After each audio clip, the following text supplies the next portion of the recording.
GKK ka konfirmuar edhe njëherë masën e arrestit me burg për Erion Veliajn. Vendimi u mor pas dëgjimit të rezultatit të hetimeve 2 mujore që prokuroria e posaçme ka bërë në dosjen ku akuzohet kryetari i Bashkisë së Tiranës. Burimet kanë bërë të ditur se 2 përfaqësuesit e SPAK kanë paraqitur të dhënat e reja të gjetura nga kontrollet në banesa, por edhe verifikimin e bërë mbi lëvizjen e parave përmes kompanive dhe OJF-ve.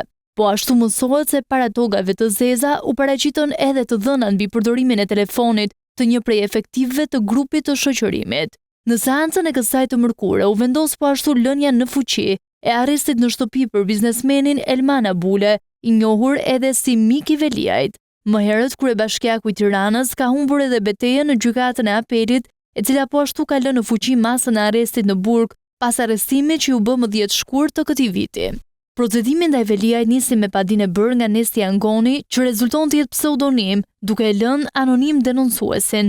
SPAK ka ngritur dyshimet drejt OJF-ve të drejtuara nga Jola Xoxa se kanë qarkulluar fonde nga buxheti i bashkisë, ndërsa shtohen dyshimet se kompani private kanë bërë donacione aty kundrejt marrjes së lejeve.